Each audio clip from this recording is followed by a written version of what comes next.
Welcome to Wife Cheating Story. I hope you have an enjoyable and relaxing time listening.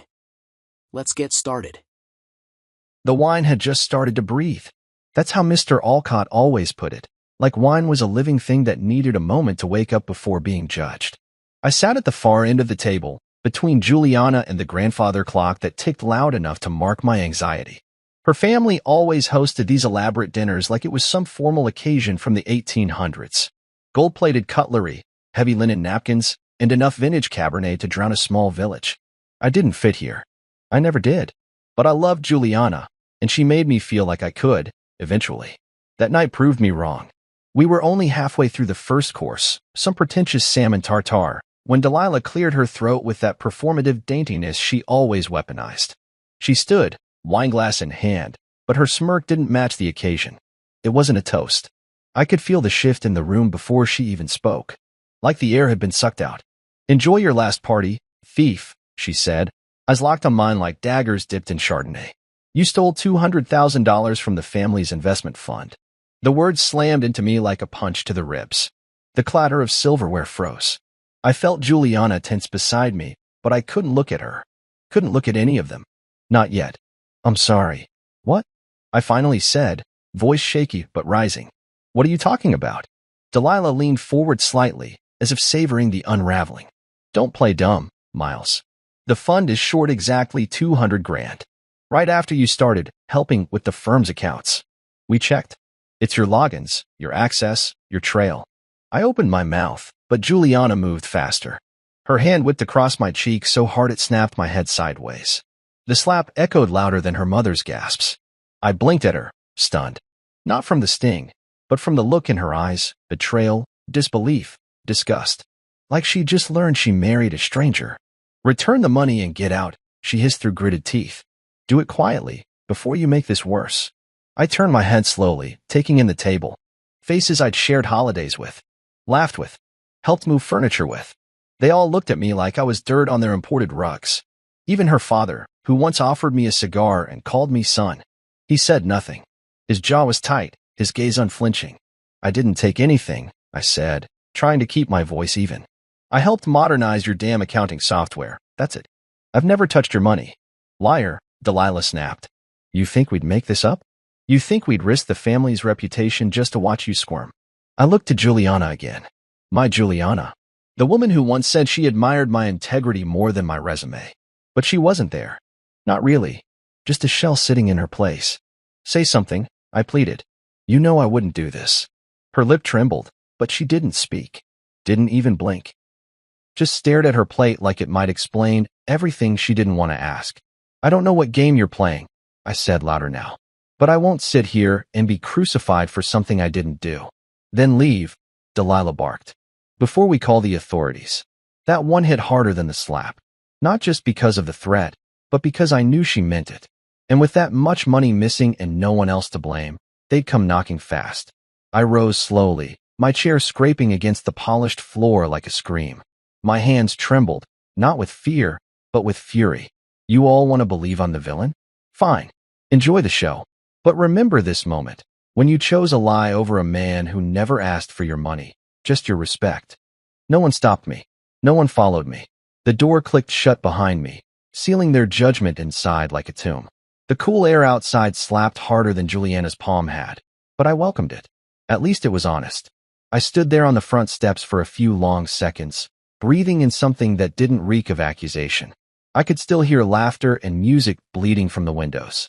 The night went on without me like I was never part of it to begin with. And maybe that was the truth all along. I was never part of it. But I wasn't going to be their scapegoat.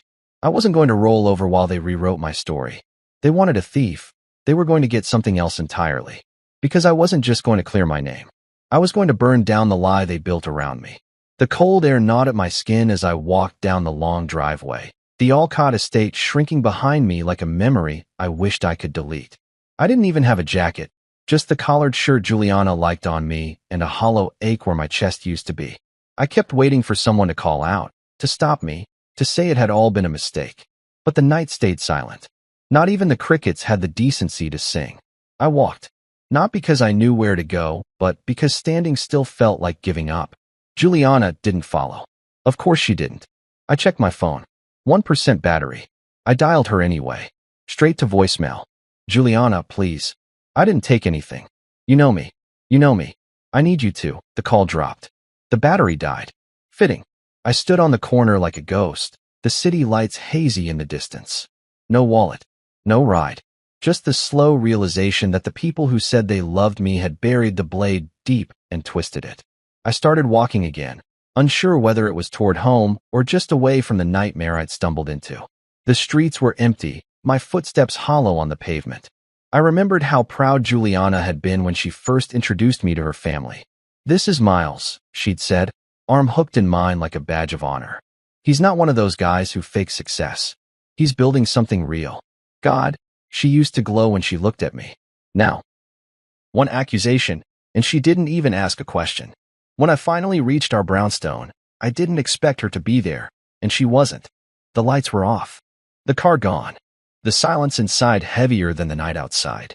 I walked into our bedroom and sat at the edge of the bed like a stranger in my own life. Her scent still lingered on the pillow. I wanted to believe this was some elaborate misunderstanding, but the slap still rang in my ears. I turned on the TV just to drown the quiet. The screen flickered with news I couldn't absorb. My mind was stuck on Delilah's smug face. She had stood there so sure, so practiced. It wasn't a sudden accusation, it was a setup. And not just any setup. A coordinated takedown with precision timing, right in front of the entire family. But why?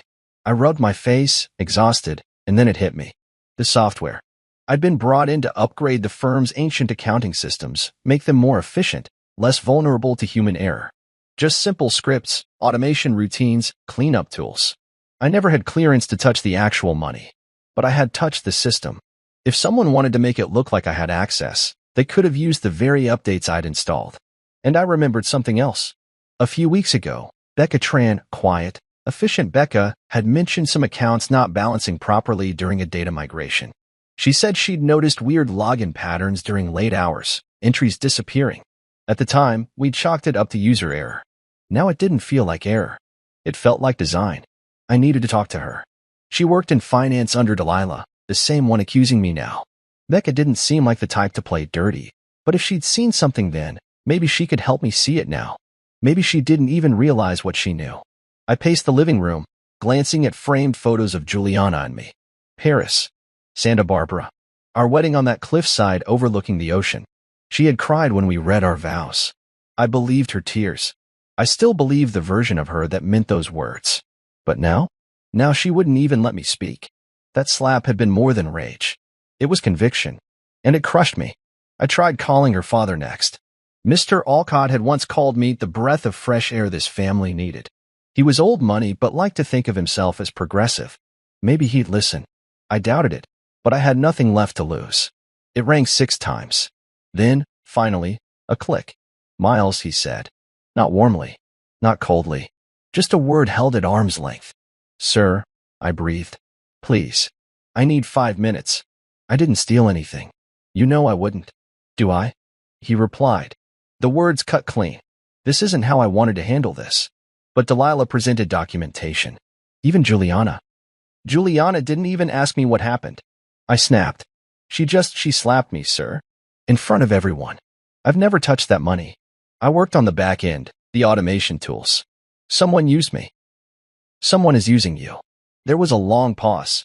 Then, "You have 2 minutes. Meet me at the estate tomorrow morning. Early. Before the staff arrives. Don't make me regret it." He hung up. I sank to the floor, back against the wall, staring at nothing. My throat burned.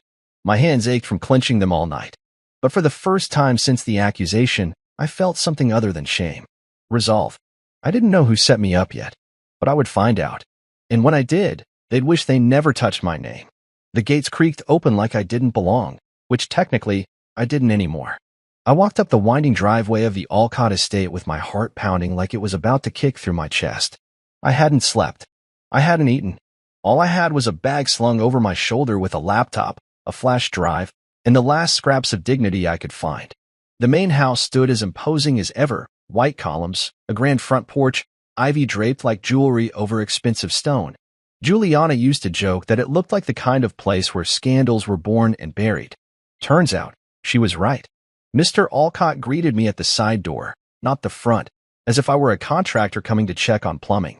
He didn't offer a handshake, just stepped aside and motioned for me to follow.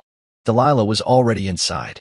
She leaned against the edge of the library's fireplace like a queen preparing for trial, except I was the one in shackles. Her outfit was sharp, her smile sharper. On the coffee table between us were printed spreadsheets, log files, and glossy photos of transaction histories. I glanced at Juliana, sitting far off in the corner, her arms folded tight.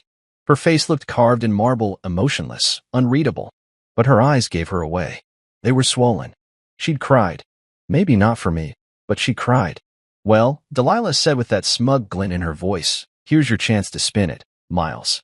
Let's hear your side. I don't need to spin anything, I replied, jaw clenched. Just show me the raw access logs, the back-end metadata.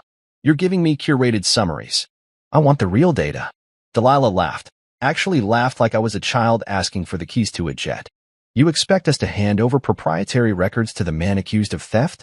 You already judged me, I said, turning to Mr. Alcott. I didn't come here to plead. I came here to prove.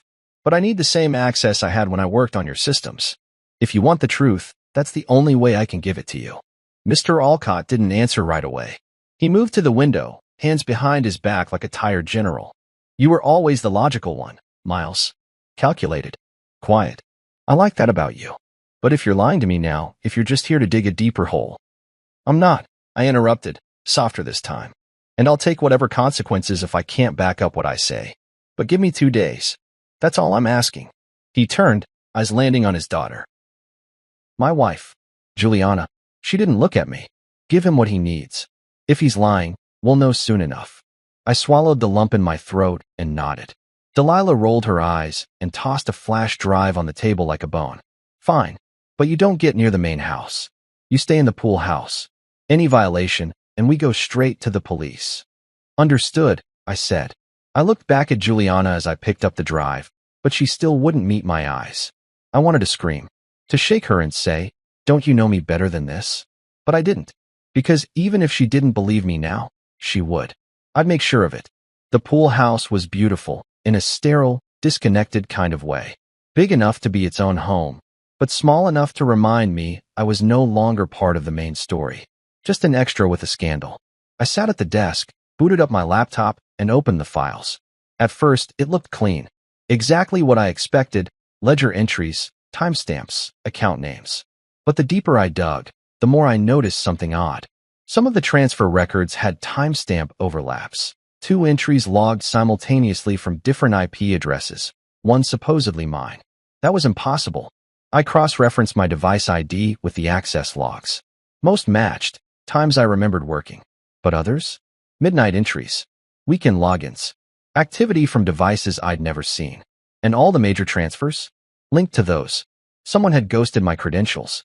I leaned back, heart hammering. My memory flashed to Becca again. Sharp, quiet, attentive. She once mentioned Delilah keeping separate records. A shadow ledger, she called it, half joking, half warning. No one took her seriously. Not even me. I found a folder buried in the admin backup, a strange one labeled Trust, Revision 2. It was encrypted, but the naming alone was suspicious. Not standard. Not in any approved directory. It was the kind of folder someone creates when they're planning to bury something. I didn't need proof of innocence anymore. I needed proof of intent. Someone had framed me. Yes, but they also knew how to make it stick. That folder, those timestamp mismatches, they weren't just errors. They were planted. This wasn't a misunderstanding. It was a chess move. I looked toward the estate, lights twinkling in the main house beyond the hedge. Somewhere in there, Delilah was sipping wine, thinking this was over. Juliana was sitting in a room that used to be ours, haunted by doubts someone else planted in her heart. I wasn't just fighting for myself anymore. I was fighting for what was real between us. And if Becca Tran still had even a shred of conscience left, she might just be the key to unlocking everything. I didn't sleep much that night in the pool house. My body was exhausted, but my mind kept pacing. The ceiling fan spun like a metronome to my thoughts. Each rotation a beat closer to the edge of something big, truth, maybe, or a breakdown. Around 4 a.m. I gave up on pretending to rest and got back to the laptop. The files Delilah had so generously thrown my way weren't everything. They were filtered, cleaned versions of what the system had already processed. But I still had access to the audit trail backups. Most people didn't know they existed, hidden deep in the structure I designed during the system overhaul. They weren't easy to reach, but they were untouched, original. And when I found them, I felt a strange mix of dread and relief. The access logs showed something Delilah had either overlooked or assumed I wouldn't remember. The device IDs didn't match mine. Sure, the login credentials were under my name, but the actual digital fingerprints? Different MAC addresses, inconsistent geolocation data. Some of the logins happened when I was in meetings or logged into different terminals, completely impossible overlaps. I wasn't paranoid anymore. Someone had forged my digital identity, and I had a damn good idea who had the motive, the means, and the ego to try it. Around noon, I walked to the edge of the estate where the office wing connected to the financial annex. I wasn't allowed in the main house, but the estate's groundskeeper, Luis, nodded at me like I was still human. Maybe he didn't know what they thought I did. Or maybe he didn't care. Either way, he looked the other way when I slipped around the hedges and toward the storage servers tucked beside the garage. Inside was dust, old wires, humming hardware that had been left to run on autopilot. Most of the Alcotts had forgotten it existed, but I hadn't. I was the one who helped transition their data from these local backups to the cloud, and I knew what still lingered in the dark. It took 2 hours to pull the raw archives and another one to decrypt the shadow metadata logs using the override key I'd quietly built in when Delilah insisted on a more hands-off approval chain. She hadn't wanted oversight. She wanted control. And that mistake gave me just enough room to slip between her cracks. That's when I saw the real mess. There were entries going back 10 months, far before I had access. But they'd been re-timestamped to match my activity period. The folder marked Trust, Revision 2 appeared again, this time with subdirectories labeled with names I didn't recognize: Shell. Companies, personal account tags, offshore markers. But one name hit me square in the chest. Tran. Becca. Why was her name linked to this? At first, panic gripped me. Had she helped Delilah? Was this deeper than I thought? Then I remembered the conversation months ago, her subtle warning, her twitch of unease. No, she wasn't behind it. She was being used too. Or at least she knew enough to be dangerous. I needed to talk to her. But not at the office, not over text. If Delilah was bold enough to orchestrate a digital theft and frame me, she'd have no problem tapping phone lines or setting traps. I needed to see Becca face to face, off the radar. I packed the files onto an encrypted drive, changed my clothes, and slipped out of the side gate, catching a cab into town. I texted Becca once. Need to talk. Urgent. Not work-related. Meet me at Red Fox Books, Bat Cafe Corner, 6 p.m. She didn't reply for over an hour. Then, I'll be there. Back at the pool house, I waited. Every knock of the pipes, every creak of the walls felt like a threat. I half expected Juliana to show up with tears or cops, but the day stayed quiet. At 5:30, I left again, carrying the drive and a strange hope that this meeting wouldn't break the last thread holding my name above water. Red Fox Books was nestled in the corner of a quiet street, lined with antique shops and overpriced boutiques. Becca was already there when I walked in, a hair tied back, hands wrapped around a lukewarm coffee cup. She looked pale, tired, guilty. Hey, I said gently as I slid into the booth across from her. She didn't smile. Why do I feel like this is about Delilah? Because it is, I said. And because you already know something's wrong. She exhaled, long and slow, like someone had let the air out of a balloon she didn't know she'd been holding. I don't know everything, Miles. But I know enough to feel sick. I slid the drive across the table. This? It shows she framed me. Logins, time discrepancies, account links. And your name came up. Not accusing you, but I think she used your access, too. Becca stared at it, then at me. She made me sign off on dormant accounts. Said it was just cleanup. I didn't question it. I didn't think. Her voice cracked. She's been shifting funds quietly, building a trust offshore. I thought she was hiding losses. I didn't know she was pinning it on you. She is, I said. And I need your help to stop her. Becca hesitated, then nodded, eyes darkening with something I hadn't seen in anyone for days. Belief. All right, she said. Let's expose her. Becca and I sat in that bookstore cafe for another hour, bent over my laptop like two co-conspirators plotting a rebellion. Outside, the sky had turned a deep shade of gold, the kind that made the world look peaceful, too peaceful for what we were uncovering. I sipped bitter coffee while Becca hovered over the keyboard, her fingers twitching like they were deciding whether to help me or run. I always knew Delilah was ambitious, she said, narrowing her eyes at the screen. But this? Framing you? That's a different beast. She didn't just want to protect herself, I muttered. She wanted to destroy me. Publicly. That's the part one can't shake. She's got this obsession with image, Becca replied. She once told me that guilt is just bad optics. Can you imagine? She thinks morality is a branding issue. I leaned back in the chair, rubbing my temples. The problem is she's good. I mean, look at the trail she left. Everything routed through dormant accounts, her hands nowhere near the trigger. If we didn't know what to look for, we'd never find it, Becca finished for me. Then her voice softened. How's Juliana? I paused, staring into my empty cup. She slapped me in front of her entire family. No questions, no hesitation. Just bam, like I was some con artist who finally showed his cards. I don't know. She hasn't even tried to call. Becca winced. That's harsh. But maybe she doesn't know how to come back from that. People don't handle betrayal well, even when they're wrong about who's betraying them. I nodded slowly. I'm not trying to win her back. Not yet. I just want to make it impossible for her to keep believing Delilah's version of the story. Becca pushed her glasses up the bridge of her nose. All business now. Then we need more than suspicion. We need the kind of evidence that turns a whisper into a scream. We need to link Delilah directly to those shadow accounts. She covered her tracks well, I said, tapping the side of the screen. Everything is scrubbed or rerouted. The only thing we haven't cracked is that encrypted folder. Trust. Revision 2. If we can get into that, I think we find the smoking gun. Becca frowned. Delilah doesn't use standard encryption. She's paranoid. She had me use a cipher tool once, custom-made. Not commercial. If it's the same one, we'll need time. I've got a few hours before I'm expected back on the estate, I said. Time is the only thing I have in abundance. Becca smiled for the first time since we sat down. That's not true. You've also got me. I looked at her. Really looked. In all the months I worked with Becca, she was quiet, efficient, nearly invisible. The kind of person no one notices in a crowded room, which made her the perfect person to stand beside me now. She was brave, in her own understated way. And this alliance we were forming? It wasn't built on sympathy. It was built on truth. We took the laptop to a co-working space nearby. One Becca had a membership at under an alias she used for freelance audits. Don't ask, she said, when I raised an eyebrow.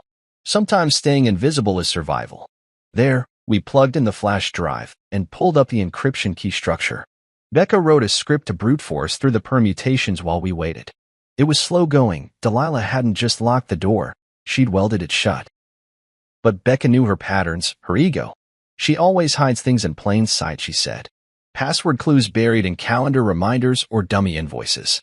We found a potential lead in an old invoice title, Legacy 4D. Becca's eyes lit up.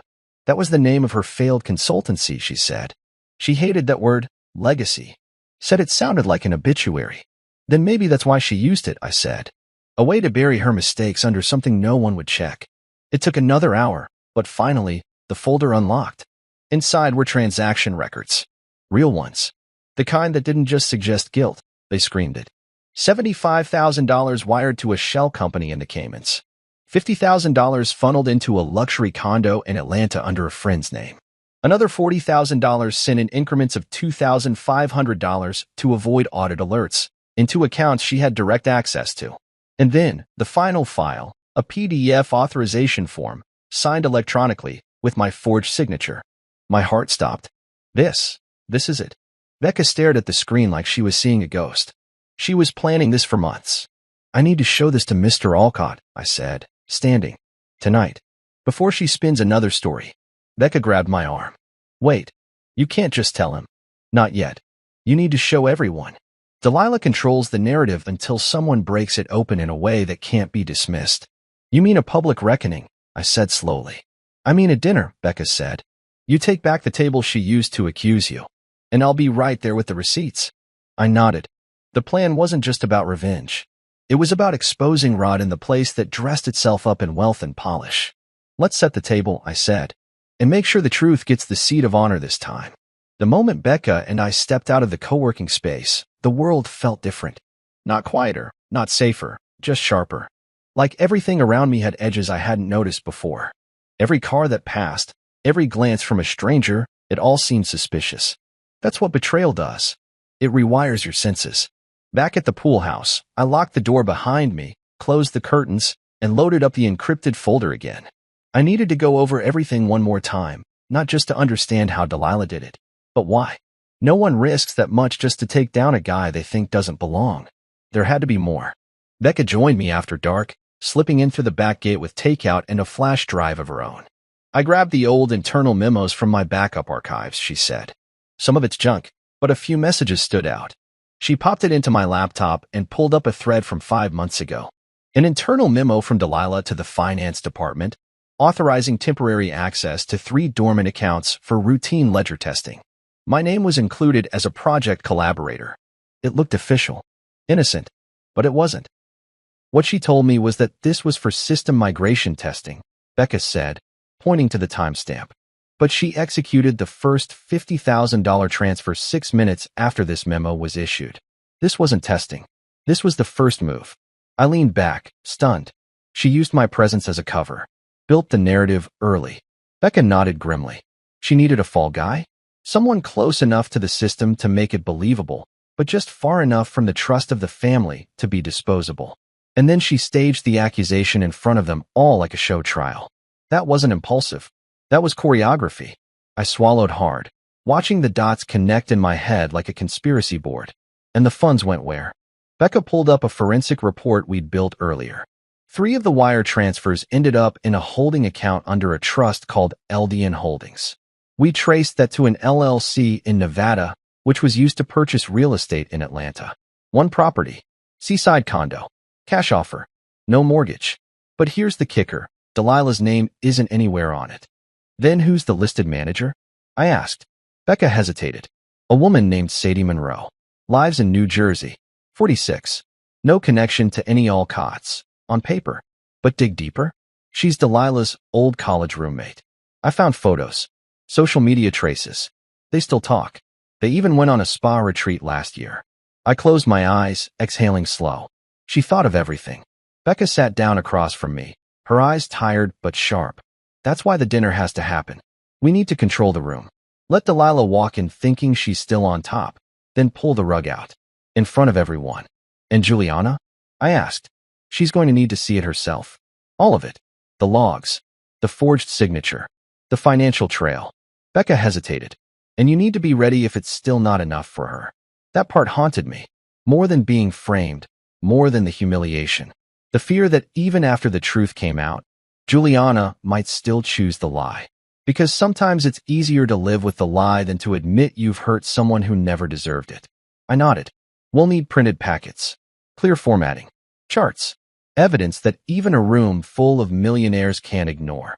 I'll handle the visuals, Becca said, already pulling out her tablet. We'll keep it airtight. We worked late into the night, piecing together a forensic puzzle designed to strip Delilah of her last shred of deniability. Every transaction, every login, every manipulated signature. Becca even managed to match the keyboard typing cadence from Delilah's old emails to the forged ones, something only a behavioral analyst would notice. But it was just the kind of detail Mr. Alcott would respect. Around 2 a.m., I stood outside, staring up at the main house. Lights were still on in the east wing. Maybe Juliana was awake. Maybe she was wondering about me. Or maybe she'd already rewritten the story in her mind to justify her silence. The next morning, I met with Mr. Alcott before breakfast. He was standing by the koi pond, feeding the fish like it was a form of meditation. I want to call another dinner, I said, straight to the point. Same people, same table. He didn't look at me, just tossed another pellet into the water. You found something? Yes. Enough to turn this entire thing upside down. He turned then, studying me with the same calculating gaze he used in business meetings. And if you're wrong, I'm not. He gave a slow nod. Then I'll arrange it. Tomorrow night. As I walked away, my phone buzzed with a message from Becca. Final report done. Audio 2. I pulled the voicemail Delilah left for Grant, the junior accountant. She offered him hush money. I stared at the message, adrenaline lighting up my spine. This wasn't just evidence. It was a confession. The house looked exactly the same as it had the night they accused me, pristine, polished, like nothing bad had ever happened inside its walls. You'd never guess a family tried to tear someone apart here over roasted duck and designer wine. But this time, I wasn't walking in blind. This time, I had something better than hope. I had proof. The dining room was already set when I arrived. Same seats, same silverware, even the same damn napkin rings. Mr. Alcott had kept everything identical, by request, my request. I wanted them to feel the full weight of déjà vu when the curtain dropped. The only difference now was the thick envelope I carried, and the flash drive Becca would bring in 5 minutes after I started speaking. Delilah was already at the table when I walked in, draped in confidence and a pearl necklace I was sure came from some guilt-ridden admirer. She looked at me, smiled like we were old friends, and leaned back in her chair. Well, the comeback tour, she said. I didn't take the bait. I simply nodded to Mr. Alcott, who stood at the head of the table and cleared his throat. Miles has requested this gathering, he said, and I've agreed. He claims to have new information regarding the funds that went missing. I expect all of you to listen. Juliana sat across from me. Her expression was unreadable again, guarded. I wondered if she had even read the messages I sent the night before.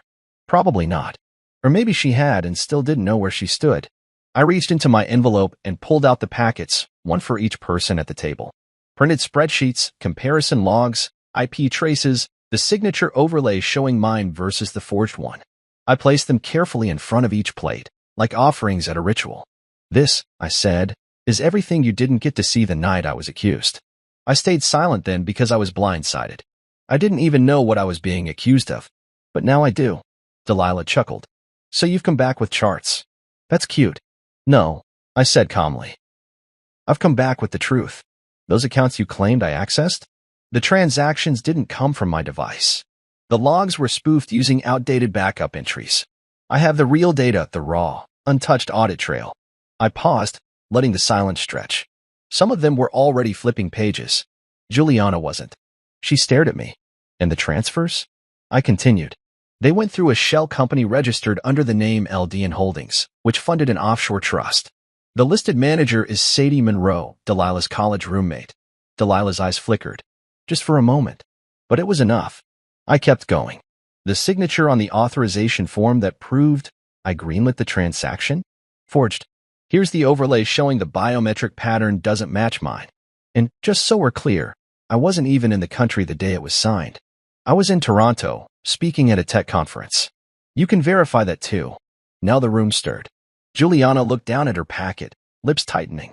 Mr. Alcott picked up his reading glasses, studying a page like it personally offended him.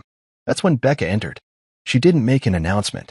She simply walked in, calm as water, and placed a small flash drive next to Mr. Alcott's wine glass. This, she said, is the complete forensic audit, including a voicemail from Delilah to Grant Keating, one of the junior accountants. In it, she offers him a bonus if he keeps quiet about account inconsistencies. I suggest you play it. Delilah stood. This is insane. You brought in a hacker and some ex-employee to stage a smear campaign. Becca didn't flinch. Actually, I'm still employed. And I didn't hack anything. I preserved data, something you never learned to do correctly. Mr. Alcott stood now too, taking the flash drive and signaling one of the household staff to bring a laptop. Delilah paced like a caged animal, her mask cracking with every second. You're going to believe him? He's a liar. He manipulated everyone. He's a tech guy, for God's sake. He probably created all this himself. No, Juliana said suddenly. Her voice was soft, but it cut through everything. Everyone turned. She was holding the signature page. Her hand trembled as she traced the forged line. He doesn't write his M like that. I always told him it looked like a mountain. This one's a straight line. It's not his. Delilah froze. Juliana looked at me. Not like a stranger. Not like a judge. But like someone seeing clearly for the first time in weeks. I don't know what I believe yet, she said quietly. But I believe this wasn't a mistake. The audio played. Delilah's voice, smooth and urgent, filled the room. Just keep quiet, Grant. I'll transfer you a bonus. No one needs to know. Miles is already under suspicion. Let him take the fall. It's cleaner that way. Silence. No one moved. No one defended her. Delilah's mouth opened, then closed. Her face drained of color. I was protecting the family, she whispered. No, Mr. Alcott said coldly. You were protecting yourself. Delilah's footsteps echoed down the marble hallway as she stormed out of the dining room. I didn't follow her. No one did. The door slammed behind her with a finality that should have felt victorious, but it didn't. Not yet. Juliana was the first to break the silence. She stood from her seat slowly, her hands flat on the table like she needed something solid beneath her. Her eyes were glassy, but no tears fell. She didn't look at me, didn't look at anyone. "I need air," she said. And then she was gone too. The rest of the family stayed seated, as if movement might trigger another disaster. Mr. Alcott sat back down heavily, the full weight of everything he'd just witnessed pressing into his spine. He reached for his wine, but his hand paused midway. Instead, he folded his fingers together and stared at the untouched flash drive like it held the ruins of everything he'd built. "She's my daughter," he said, not looking at me. I knew she could be ruthless, but I never imagined she'd go this far. "She was drowning," I replied quietly. "That condo, that holding trust, all bought with money that didn't belong to her. Her name was never on the line, so she picked someone else's to carry the blame." "You," he said. This time he looked at me. "She picked you." I nodded once. "Because I was easy to discard. I wasn't born at this table." Mr. Alcott's lips pressed into a tight line. "No, but you earned your place here. And I should have remembered that." The room was starting to empty. One cousin excused himself. Another trailed after Delilah like maybe he'd talk her off the ledge. But I didn't care. I stood there gripping the back of my chair, my shoulders tense and my throat dry. Becca touched my arm gently. "You did it." "Not alone," I said. "You saved me, Becca." She smiled faintly. "You saved yourself. I just handed you the right flashlight." She left soon after that, slipping away as quietly as she arrived. Becca had never needed the spotlight, only the truth. I lingered a few more minutes in the dining room, waiting for something that didn't come. Maybe closure, maybe applause. But there was none. Just the distant hum of night settling around the estate. I stepped out into the garden where string lights glowed above the stone path, casting gold halos over everything. I followed the faint sound of breath and wind until I found her. Juliana was sitting on the edge of the fountain, her heels discarded, her feet dangling just above the water. Her shoulders were hunched, her hair pulled into a loose knot that had started to unravel. She didn't look at me when I approached, didn't ask why I was there. She just said, "She's my sister." "I know," I said, standing a few feet away. "And I know that makes this harder than it already is." She finally turned to me, her eyes searching, as if trying to see the man she used to love through the fog of everything that had happened. "I slapped you," she whispered. "You did. And I told you to get out." I nodded. "I'm so sorry, Miles." Her voice cracked. I was scared, and she was so sure, and I didn't know what to believe. "I wasn't angry at the slap," I said, slowly stepping closer. "I was angry because you didn't even ask me if it was true. You didn't look me in the eye and say, 'Miles, tell me what happened.' You just believed them. You believed her." She blinked, tears finally falling. "I know, and I don't know how to fix that." I sat down beside her, close but not touching. "I don't think you fix something like that with a single apology or grand gesture. You fix it over time. With truth. With trust that's earned again." She nodded, wiping her cheeks with the back of her hand. "She used me. She knew that if I believed her, everyone else would too. I was part of her plan, and I didn't even see it. She counted on that," I said. "And that's not your fault. But what happens next? That's on us." She looked at me now, really looked. "Do you still love me?" The question hit harder than I expected. But I didn't hesitate. "Yes," I said, but not the way I did before. That version of us shattered the moment you turned away. "Now, I think we rebuild, if you want to." She nodded, slowly, like her heart was finally catching up to her eyes. "I do. I want to. If you'll have me." I reached for her hand, laced my fingers through hers. "We take it slow, one day at a time." She leaned into me, her head resting on my shoulder like it had hundreds of times before. But this time, it felt different. Not like comfort, but like commitment, like survival. Behind us, the lights in the main house flickered. The storm had passed, but the damage would linger. Delilah wouldn't disappear quietly. That much I knew. Her ego was too big, her resentment too deep. But for now, we had this. A single, quiet moment carved from the chaos. And I wasn't going to let go. 2 mornings after the dinner, I woke to a knock on the pool house door, firm, deliberate, no hesitation. I opened it to find Mr. Alcott standing there in a crisp navy suit, tie already knotted, eyes tired but resolved. He didn't greet me, just held out a file folder stamped with the family crest. "Emergency board meeting," he said. "Today, 10 a.m. Delilah's still on the board. For now." For now, I repeated, taking the file. I want her out, he said flatly. But it has to be clean, legal, and final. Inside the folder was a summary of our findings, tightened into bullet points and legal references. Becca had done more than audit the books. She'd traced every wire, flagged every fake invoice, and gathered audio evidence that would hold up in any courtroom. She even printed out a chain of Delilah's internal emails riddled with contradictions and timestamp overlaps. She's not going to walk in and confess, I said. Mr. Alcott nodded grimly.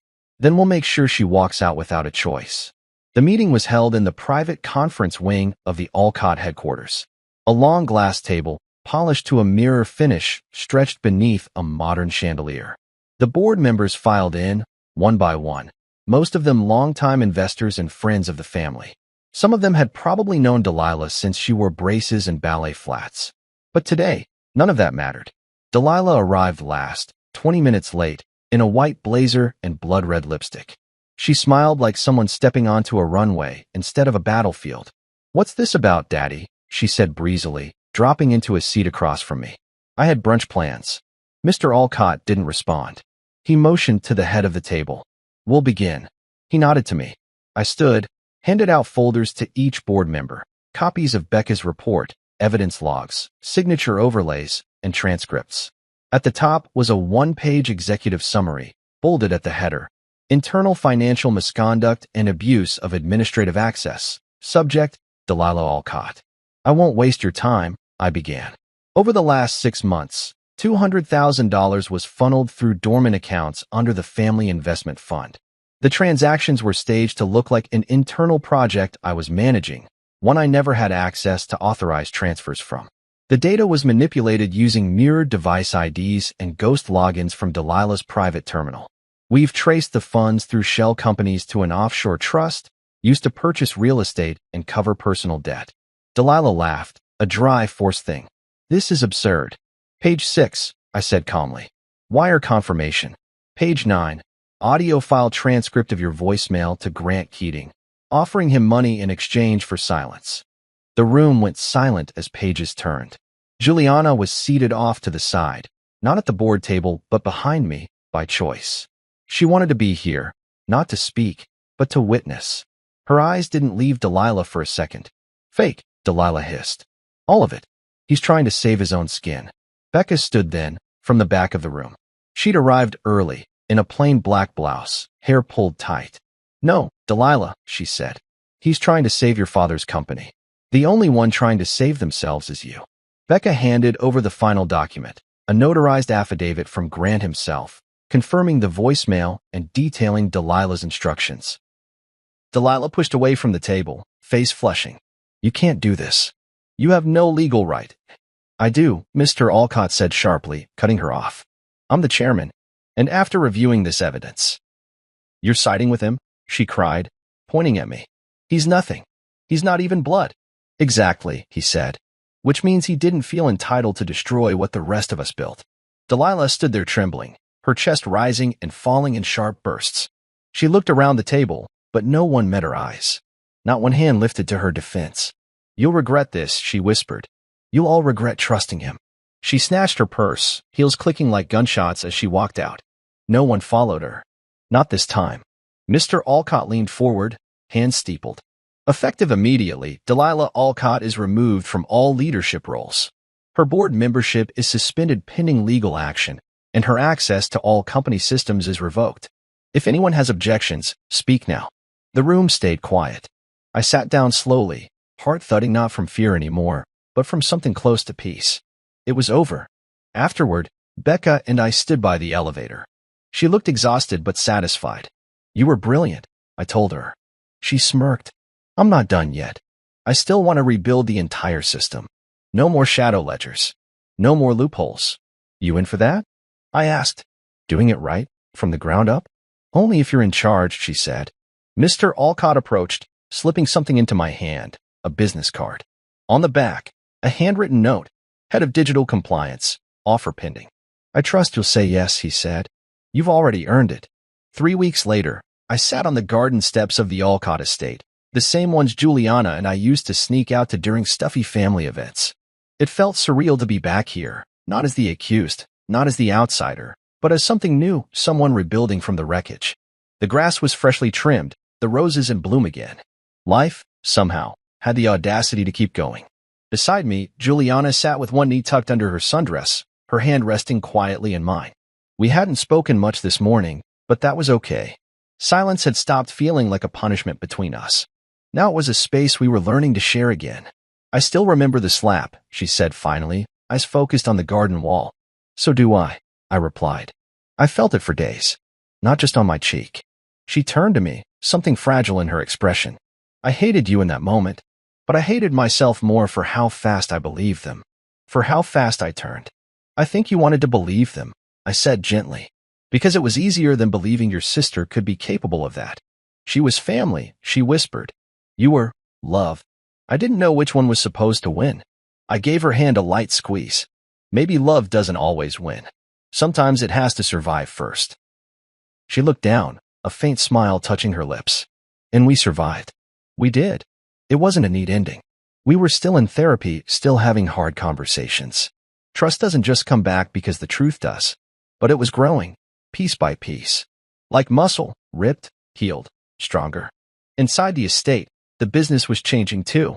Mr. Alcott had handed me the reins to digital compliance the week after Delilah's removal. Becca came on as my second in command, and together we gutted the old systems. No more shadow ledgers. No more solo authority. We installed multi-level encryption, double verification trails, and scheduled monthly audits with third-party consultants. We built in transparency where there used to be fog. The first few days were tense. Some of the staff still looked at me like I might snap the whole place in half. But that changed when Becca gave a presentation to the board on system integrity and started by saying, I trust this man with everything I know. After that, the atmosphere began to shift. I never asked what happened to Delilah after she was escorted out. Juliana didn't bring her up much either. Word around the estate was that she fled to a resort town to heal, but I suspected she was licking her wounds and calculating her next move.